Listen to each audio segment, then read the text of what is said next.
Hi, I'm Congressman Bobby Scott, and I'm going to read from an excerpt of a legal memo signed by Assistant Attorney General for the Justice Department's Office of Legal Counsel, J. Bobby.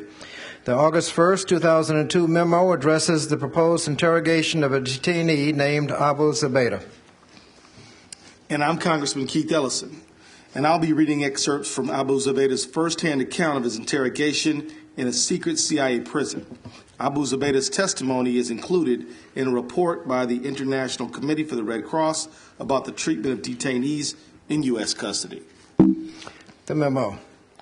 You have asked for this office's views on whether certain proposed conduct would violate the prohibition against torture found in Section 2340A of Title 18 of the United States Code. You have asked for this advice in the course of conducting interrogations of Abu Zubaydah. In light of the information you believe Zubaydah has and the high level of threat you believe now exists, you wish to move the interrogations into what you have described as an increased pressure phase. This phase is likely to last no more than several days, but could last up to 30 days. About 2.5 or 3 months after I arrived in this place, the interrogation began again, but with more intensity than before. Then the real torturing started. In this phase, you would like to employ 10 techniques that you would believe will dislocate his expectations regarding the treatment he believes he will receive and encourage him to disclose the crucial information mentioned above. These 10 techniques are 1. Attention grasp, 2. Walling, 3. Facial hold, 4. Facial slap, insult slap, 5. Cramped confinement, 6. Wall standing, 7. Stress positions, 8. Sleep deprivation, 9. Insects placed in a confinement box, and 10. The waterboard. You have informed us that you expect these techniques to be used in some sort of escalating fashion, culminating with the waterboard, though not necessarily ending in this technique. 2 black wooden boxes were brought into the room outside my cell. One was tall, slightly higher than me and narrow, measuring perhaps 1 meter by 3/4 of a meter and 2 meters in height. The other was shorter, perhaps only 1 meter in height. I was taken out of my cell, and one of the interrogators wrapped a towel around my neck. They then used it to swing me around and smash me repeatedly against the hard walls of the room. I was also repeatedly slapped in the face. As I was still shackled, the pushing and pulling around meant that the shackles pulled in painfully on my ankles. Cramped confinement involves the placement of an individual in a confined space, the dimensions of which restrict the individual's movement. The confined space is usually dark.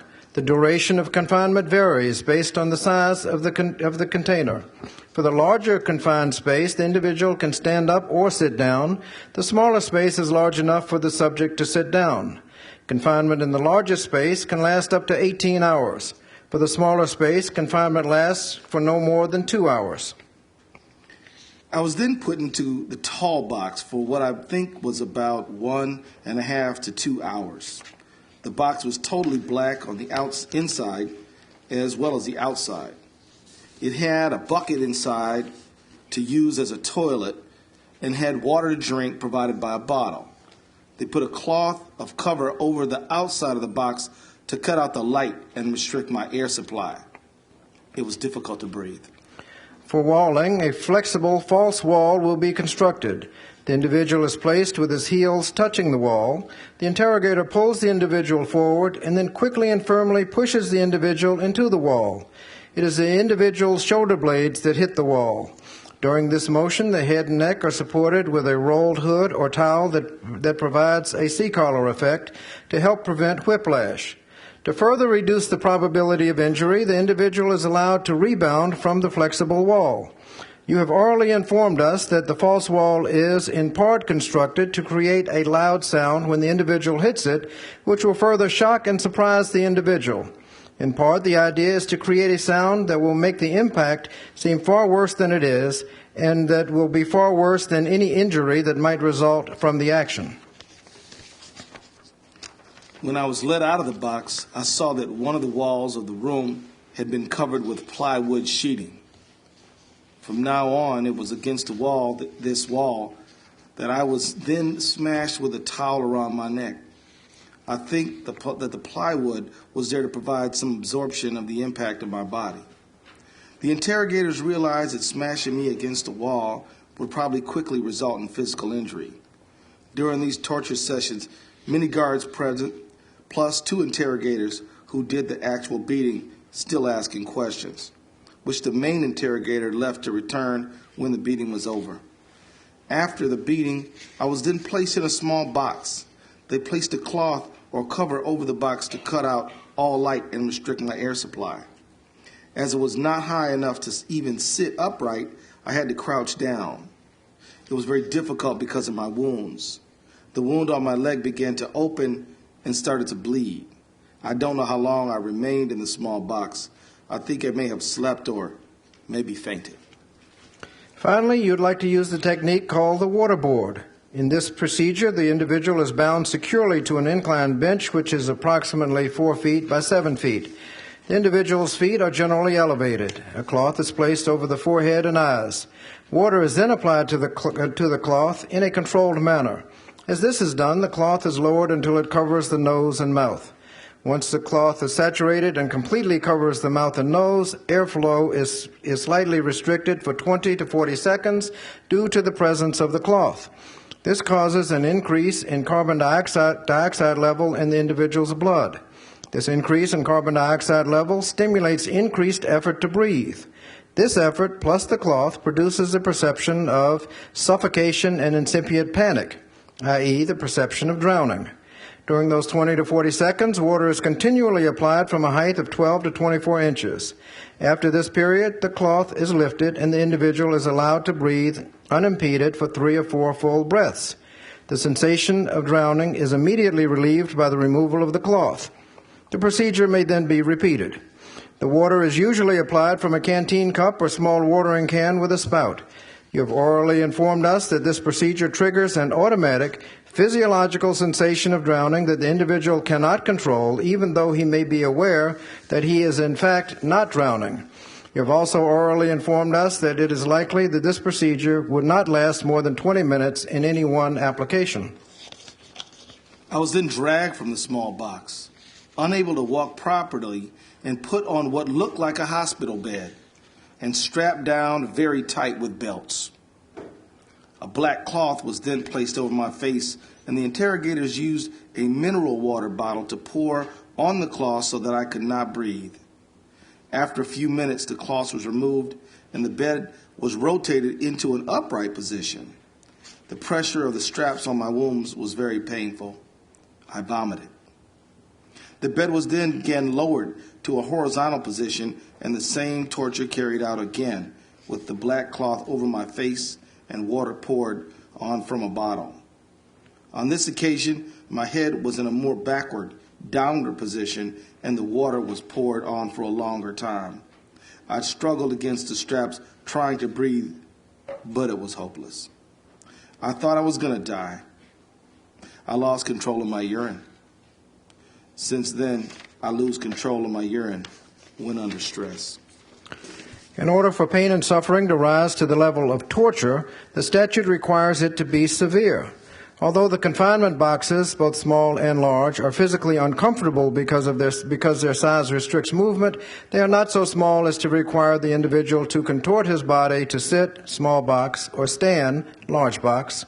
You have also orally informed us that despite his wounds, Zubaydah remains quite flexible, which would substantially reduce any pain associated with being placed in the box.